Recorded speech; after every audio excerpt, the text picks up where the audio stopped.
Pessoal, tudo bem? Então, agora a gente vai falar a primeira aula da Bio 2, tá? Então, vocês já assistiram a aula da Biologia 1, tá? Assistiram a aula da Bio 1 primeiro, só para seguir a ordem direitinho. E essa é Bio 2. Sempre os conteúdos de Bio 2 eles vão ser menores do que de Bio 1, porque nós temos 3 tempos por semana. Esses 3 tempos a gente dividiu da seguinte forma: são 2 tempos para Bio 1 e 1 para Bio 2. Então, o conteúdo de Bio 2 sempre vai ser menor do que o de Bio 1. O conteúdo dado na semana sempre vai ser menor do que o de Bio 1, porque eu estou considerando que eu tenho metade do tempo, tá bom? E até para não ficar tão cansativo para vocês, né? Que eu dar conteúdo referente a 2 tempos ia ser muita coisa. Então, a gente vai falar, para começar a Bio 2, falando de ecologia, tá? E nessa aula a gente vai fazer uma introdução à ecologia e vai falar do fluxo de matéria e energia no ecossistema, ok? Então, começando, o que é ecologia? Ecologia é uma ciência que está aí para estudar o meio ambiente, o ecossistema de modo geral, a biosfera, tá? Então, eco significa casa, logia significa estudo. Logo, ecologia é o estudo da casa. E o que seria a casa? Seria o nosso planeta mesmo. Então, o estudo das características, o estudo da biosfera, de modo geral, das características bióticas e abióticas que vão estar influenciando e sendo responsáveis para que se mantenha a vida no planeta. Beleza? Para poder entender isso, para poder entender como nós somos organizados, como é a organização dessa vida, nós precisamos entender os níveis hierárquicos dessa organização, tá?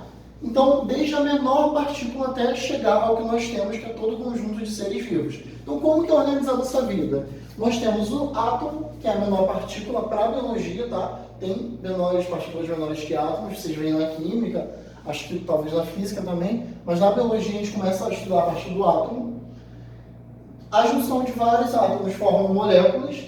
Junções de diferentes moléculas vão formar a célula, então a célula ela possui diferentes moléculas e organelas dentro dela, tá bom? Então essas moléculas elas podem formar organelas, na verdade, que vão chegar a formar a célula. As células se unem umas às outras por junções celulares, formando o que nós chamamos de tecidos, tá? Vários tecidos formam um órgão e o conjunto de órgãos forma um indivíduo, o organismo, tá? Então nós somos formados por diversos órgãos, por exemplo. Organismos da mesma espécie vão formar uma população, faltou um tio aqui, uma população, e organismos de espécies diferentes, ou seja, populações diferentes, formam uma comunidade, tá bem? Dentro de um lugar, essa comunidade, em um ambiente como um lago, uma rua, uma poça d'água, seja o que for, em qualquer um desses ambientes que tenha várias comunidades, ou seja, que tenha vários grupos de espécies distintas, muitos grupos de espécies distintas que vão estar interagindo ali entre si, e dependendo daqueles recursos bióticos e abióticos que estão disponíveis, a gente chama de ecossistema. Então, o ecossistema é o lugar, né, é o conjunto de organismos e somados àquele lugar em que eles estão inseridos. Então, uma poça d'água pode ser um ecossistema, um rio pode ser um ecossistema, entendem? Um mar pode ser um ecossistema, certo? As ruas, enfim, quaisquer lugares que tenham um conjunto de organismos ali, de espécies diferentes, que estão, de alguma forma, interagindo entre si. E o conjunto de organismos vivos do planeta, tá? Nós chamamos, todos os fatores bióticos do planeta, nós chamamos de biosfera, ok? Então, esse é o nível de organização. A gente vai do mais micro para o mais macro, beleza? Para entender a ecologia, vocês precisam estar em mente, na mente de vocês precisam estar bem claro dos conceitos muito importantes, que são os conceitos de hábitat e nicho ecológico, tá bom? O que é o hábitat? A gente diz que o hábitat é a casa e o nicho ecológico é o trabalho. Ou a casa ou o endereço, né? No caso, o nicho ecológico é o trabalho. Então, eu, José, moro em tal lugar, moro em casa, por exemplo, em casa mesmo, não em apartamento, e exerço a função no ecossistema. Minha função é ser, na sociedade que nós estamos inseridos, minha função é ser professor. Então, essas são as minhas características como ser vivo. Todos os seres vivos, eles vão ter um local, certo? Todos eles vão se localizar em um lugar e todos eles vão exercer uma função dentro do ecossistema, tá bem? Então, seja a função de ser predador, seja a função de estar ali como um comensal, seja qualquer função que ele exerça ali, a gente chama de nicho ecológico. Quando há dois indivíduos da mesma espécie ou de espécies diferentes que têm o mesmo nicho ecológico e disputam pelo mesmo nicho ecológico, a gente diz que pode ter uma relação ecológica chamada de competição. Então, se minha função do ecossistema é realizar uma tarefa e a função de um outro ser é realizar aquela mesma tarefa, e eu posso estar em uma relação de competição entre eles, competição com ele, beleza? Então, o habitat é o endereço, é o lugar onde os organismos vivem, e o nicho ecológico é a função que eles desempenham naquele ecossistema. Os componentes estruturais do ecossistema são divididos em fatores abióticos e fatores bióticos. Lembrando, esse prefixo a, ele vem de negação, tá? E biótico é o que tem vida.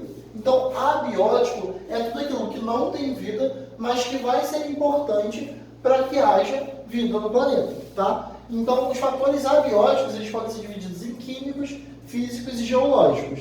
Quais são os fatores químicos? Seriam, por exemplo, as moléculas que estão disponíveis no ar, no solo, nas águas, ok? Todas essas moléculas que estão disponíveis ali e que são importantes para que nós vivamos, para que nós possamos estar vivos, elas são consideradas fatores abióticos químicos, tá? E quais são os fatores físicos? Fatores físicos seriam, por exemplo, temperatura, pressão, pluviosidade, a velocidade dos ventos, todos esses fatores que também são importantes para que haja vida, para que nós exerçamos nossa função naquele ecossistema, para que nós consigamos sobreviver, eles são considerados fatores abióticos, porque eles não têm vida, mas são importantes para que nós consigamos ter vida, e físicos, beleza?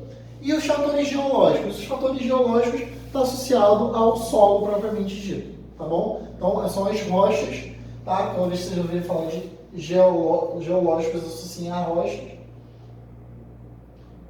que também vai ser muito importante para que haja vida de diversas formas, porque das rochas, vários ciclos, né, que a gente estuda, como, por exemplo, o ciclo do fósforo, o ciclo do enxofre, o ciclo do cálcio, de certa forma, vai envolver a participação de algumas rochas também. Além do que, muitas bactérias e muitos outros organismos, eles dependem de alguns nutrientes presentes nas rochas que vão ser importantes para que haja vida, né, para que eles consigam viver. Beleza? Essa difusão desses fatores abióticos, eles podem estar em diferentes localizações ali do planeta. Então, o fator abiótico, ele pode, em termos de localização, pode ser dividido em atmosfera, litosfera ou hidrosfera. Então, o que é a atmosfera? É a camada de ar que envolve a Terra, tá bom? Então, todos os gases que estão presentes aqui na Terra e que são importantes de certa forma, são importantes para que haja vida, eles constituem a atmosfera. A litosfera é a camada de terra na Terra, a camada de solo que está presente na Terra, tá? Então, diferentes camadas do solo que estão presentes aqui na Terra, elas são chamadas de litosfera, ok? E hidrosfera é a camada de água. São os rios, mares e oceanos que também estão constituindo grande parte do planeta, ok? Então, todos esses são fatores abióticos. E os fatores bióticos? Os fatores bióticos se resumem à biosfera, tá? Lembrando que a biosfera é toda camada de seres vivos que estão aqui no planeta, certo? Então, esses seres vivos que constituem a biosfera, eles ainda podem ser divididos em seres autotróficos e heterotróficos, certo? Esses seres autotróficos, eles são aqueles que conseguem produzir seu próprio alimento. Então, um exemplo de autotróficos: as plantas,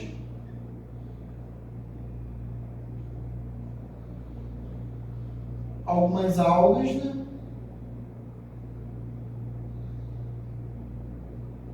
Cianobactérias, enfim.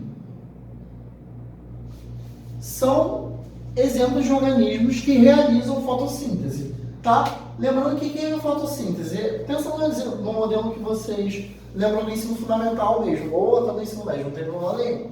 Que é o processo que a planta realiza para gerar açúcar, gerar glicose, gerar o carboidrato, certo? Então, esses organismos autotróficos são aqueles que conseguem produzir seu próprio alimento. Eles não precisam se alimentar de outros, ok? Eles naturalmente conseguem produzir a glicose, obter a glicose a partir desse processo químico que é a fotossíntese, ok? Já o organismo heterotrófico, que são as células animais, de modo geral, e outros organismos, eles não conseguem produzir seu próprio alimento, por isso eles precisam predar ou se alimentar de outros, certo? Nós não conseguimos produzir glicose por nenhum processo metabólico, então a gente precisa se alimentar de algum alimento que esteja disponível para a gente, certo? Beleza? Além disso, gente, existem organismos chamados de mixotróficos também, que são aqueles que conseguem, que são aqueles que são tanto autotróficos quanto heterotróficos, tá? Geralmente esses mixotróficos, eles não são tão especializados nas duas. Ou eles são melhores em uma que em outra, ou eles não são muito bons em nenhuma das duas, tá bom? Um exemplo é a planta carnívora. A planta carnívora, ela pode se alimentar, certo? De alguns insetos menores e ela também pode realizar fotossíntese. Beleza? Então esses são os conceitos importantes que eu queria trazer para vocês. Uma coisa interessante que a gente vai discutir muito ao decorrer do ano é que a ciência ela vai avançando constantemente, né? A gente vai descobrindo coisas o tempo todo. A ciência ela é constantemente modificada. E há algum tempo foi descrito, né, por alguns cientistas uma associação mutualista entre um molusco e uma alga, chamada de Elisa chlorophyta.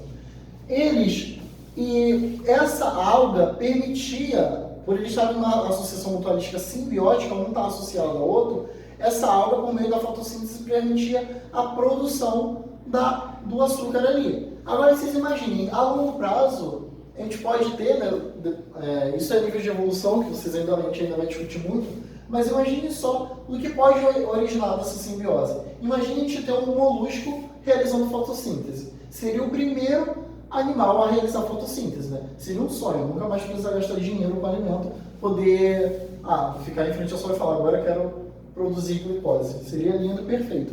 Nós não realizamos isso, mas isso seria muito interessante, né? A longo prazo, ver como resultado dessa simbiose um animal que pudesse realizar fotossíntese, que não existe até o momento. E aí, gente, eu quero fechar essa aula falando de cadeias e teias alimentares, tá? Quando a gente fala de cadeias alimentares, a gente está falando de relações tróficas. O que são relações tróficas? O termo trofia significa alimentação. Então, relações tróficas são todas as relações alimentares que um organismo desempenha com o outro ali, certo? Então, pensem bem, existem muitos animais que são herbívoros, existem muitos animais que são carnívoros, existem alguns que são onívoros, e com isso, quando a gente começa a separar esses grupos, a gente começa a perceber quem come quem ali dentro do ecossistema, quem vai se alimentar de quem ali. E a gente organiza isso em uma cadeia, tá? Então aqui, por exemplo, existem dois tipos de cadeia alimentar, a cadeia de pasteio e a cadeia de detritos. Na cadeia alimentar de pasteio, a gente começa estudando pelo produtor. O que é o produtor? É aquele que realiza a fotossíntese, tá? Ele pega a energia luminosa do sol, tá bem? E vai realizar a fotossíntese a partir disso. Certo? Esse produtor geralmente são plantas, certo? Vegetais mesmo, tá? Então aqui a gente pode botar uma planta. A gente diz que esse produtor, por ele ser o primeiro aqui, tá pegando energia direto do sol, ele que vai pegar essa energia solar e converter em energia para ser passada para os outros níveis, a gente diz que ele está no primeiro nível trófico. Então, por que ele está no primeiro nível trófico? Porque ele pega a energia vindo direto do sol. Tá? Ele pega o máximo de energia ali. Então, a partir dessa energia vindo do sol, que ele vai converter isso e liberar energia para os outros níveis. Ok? Então, o produtor, está nesse primeiro nível trófico. Esse produtor, essas plantas, elas são consumidas, elas vão ser devoradas e comidas por um animal, por exemplo, que a gente vai chamar de consumidor. Por ele ser o primeiro a consumir um organismo da cadeia, ele é um consumidor primário. E aqui, geralmente, é um herbívoro, tá? Que se alimenta de plantas. Então, esse consumidor primário, ele... pode ser alguém que se alimenta de plantas e animais? Pode, estou usando, só estou exemplificando mesmo. Esse que se alimenta de plantas, então, que é um herbívoro, ele é o consumidor primário, porque ele é o primeiro a consumir um indivíduo ali da cadeia, tá bom? E ele está no segundo nível trófico. Olha só como isso é importante. Não confundam nível trófico com o consumidor primário. O consumidor primário, ele não está no primeiro nível trófico. Ele está no segundo nível trófico. Porque quem está no primeiro é o produtor, tá? O produtor, ele é o primeiro a estar pegando a energia dali. Então, ele está no primeiro nível trófico, ok? Já o consumidor primário, ele está no segundo nível trófico. O consumidor secundário, ele pode ser um carnívoro, por exemplo, que se alimenta desse animal que come a planta. E aí ele vai ser um consumidor secundário, porque ele é o segundo a consumir alguém naquela cadeia, e ele está no terceiro nível trófico. Tá bem? Importante. Para aqui? Não, pode ter vários consumidores. Pode ter consumidor terciário, quaternário e assim continuando. Geralmente vai até o quaternário, a maioria das cadeias, tá? E aí você vai, quarto nível trófico, quinto nível trófico e assim seguindo. Certo? Duas coisas importantes. A planta está pegando o máximo de energia, pegando energia direto do sol. Então ela tem muita energia. Vocês concordam que quando ela passa para o consumidor primário, ela não vai passar o total de energia que ela pega? Por dois motivos. Essa parte dessa energia vai ser utilizada para o próprio metabolismo dela mesmo.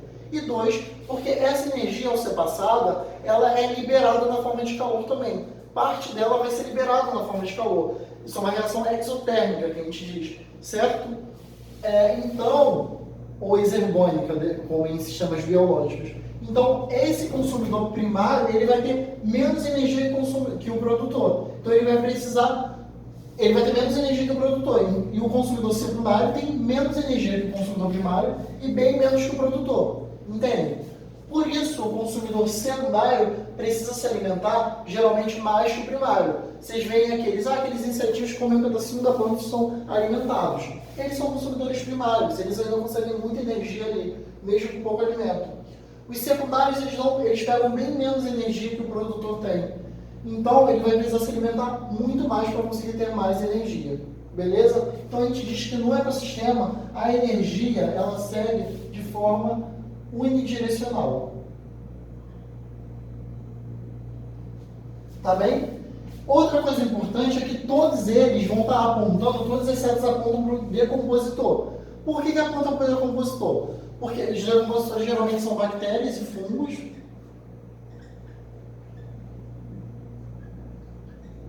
E esses decompositores, eles fazem o quê? Decompõem a matéria orgânica. Então, essas bactérias e fungos vão ser responsáveis por decompor quando eles morrerem. Todos eles vão morrer, né? A planta vai morrer, o herbívoro, o carnívoro. Quando eles morrerem, essas bactérias e fungos vão ser responsáveis por decompor essa matéria e reciclar essa matéria para o meio. Então, eles decompõem a matéria orgânica, decompõem o corpo morto deles e reciclam esses nutrientes para o solo para permitir que cresça uma nova planta. Certo? Deu para entender? Então, essa matéria, todos eles estão apontando a seta para os decompositores, porque todos eles vão morrer e vão ser decompostos. E esse nutriente ele vai ser reciclado para o solo para induzir a formação de outras plantas, certo? Então, essa é a cadeia de pasteio. Outro tipo de cadeia, que não cai tanto no vestibular, mas é importante, é a cadeia de detritos, tá? E essa cadeia de detritos, ela começa pelo final de algumas, né, que seria a morte. Quando esses organismos morrem, eles são decompostos ali, e o resultado dessa composição vai liberar detritos, certo? Que é essa matéria resultante ali do processo de decomposição mesmo, né? Resultante de quando o organismo morre e tudo mais. Então, esses detritos liberados ali, com esse processo de decomposição, esses detritos, na verdade, organismos detritívoros, vou só voltar aqui para corrigir, porque para vocês acho melhor separar. Os detritívoros são aqueles que se alimentam, que vão estar se alimentando daquela matéria decomposta. Eles vão estar pegando aquela matéria ali, resultante do processo de decomposição, tá bem? E essa matéria resultante do processo de decomposição, esse detrito ali, que vai ser resultante desse processo, ele pode servir de alimento para um consumidor primário. Então, esses detritos ali que foram liberados, eles podem servir de alimentos, que foram liberados, que são resultados dessa matéria morta, né, desse processo de decomposição ali, eles podem servir de alimentos para o consumidor primário, ok? Beleza? Então, o resultado do processo de decomposição, eu me enrolei na hora de falar um pouquinho, mas agora acho que deu para entender, né? Eu voltei. O resultado desse processo de decomposição a gente chama de detritos, né? Organismos, e tem os organismos detritívoros e tudo mais. Esses detritos, eles servem de alimentos, esses organismos detritívoros podem servir de alimento para o consumidor primário, tá? Beleza? E esse consumidor primário serve de alimento para o consumidor secundário. Então, esse detrito, ele está no primeiro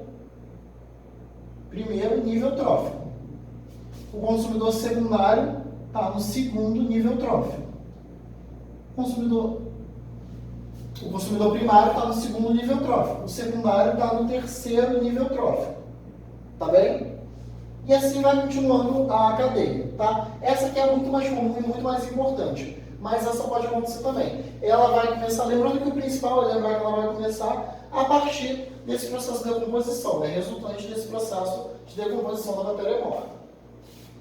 E as teias alimentares? O que são teias alimentares? Teias são conjuntos de cadeias alimentares. Então, é você pegar e não ver uma relação reta. A cadeia alimentar é reta, ela vai seguir um único sentido. A teia não. A teia são várias relações ali. Beleza? Então, se a gente pensar, esse detrito aqui é em um ambiente aquático, tá bom? Então, aqui é em um ecossistema.